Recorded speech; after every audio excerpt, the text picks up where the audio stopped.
భారత్ మాతాకు జై, గోమాతాకు జై. నరేంద్ర మోడీ గారు ఒక దిక్కు యుద్ధం జరుగుతూ ఉన్నది, ఒక దిక్కు రాష్ట్రాలలో పోయి ఏం జరుగుతుంది ఎక్కడ అని అవి ఎంక్వైరీ చేస్తూ ఉన్నారు. యుద్ధం జరిగే వీళ్ళు గొడవలైన కానిచెల్లి 22 తారీఖు ఏప్రిల్ నుండి ఇప్పటిదాకా కేరళ వేండు, బీహార్ వేండు, ఆంధ్రప్రదేశ్ వేండు, అది చూసుకుంటూ ఎక్కడేం జరిగే చేసుకుంటూ మళ్ళీ ఒక పథకం సాసింది. NLM పథకం కింద ₹1,00,00,000 వరకు లోను. మా గొర్రెను, మేకలను, కోళ్లను పెంచే వాళ్లకు ₹1,00,00,000 వరకు లోన్ ఇస్తుంది. చూడండి, ఈ పథకంలో హిందూ, ముస్లిం, క్రిస్టియన్ అనే కమ్యూనిటీ లేకుండా అందరికి ఇస్తా ఉన్నాడు. ఈ కొంతమంది పలికిమాల విధవులు ఉంటారు కదా, మెదలు లేనోడు ఉంటారు కదా, కొంతమంది కొంచెం మెదడు ఉన్నాడు. వాడు ఏం చేస్తారంటే, ఏం చేస్తాడు, యుద్ధం ఎప్పుడు చేస్తున్నా వాళ్ళంటారు.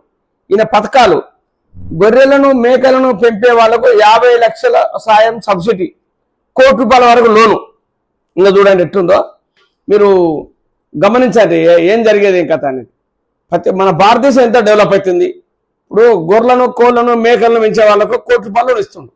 గొర్రెలు కొనుకొచ్చుకొని మేపుకుంటారు, అది చిన్న పిల్లలు పెంచుకొని పెద్దగా అమ్ముకుంటారు. వాటి మీద నువ్వు ₹1,00,00,000 తీసుకుంటే 50 లక్షలు కట్టడు. అది ఇన్స్టాల్మెంట్ మీద సబ్సిడీ. ఈ పథకాలు ఎవరైనా పెట్టి ఆలోచించుకోరు.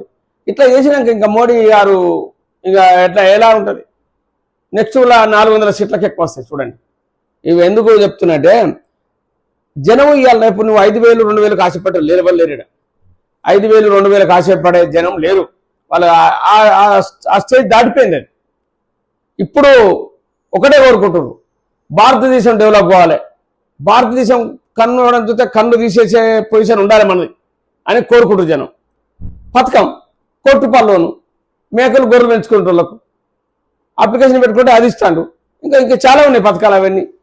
ఆయుష్మాన్ భారత్ ఇవన్నీ ఏంది, వాళ్ళ పరిచయం అవుతారు ఊళ్ళల్లో. జై గోమాత, భారత్ మాతాకు జై. నేను మీ Kasetti Kumar impact channel, KK news.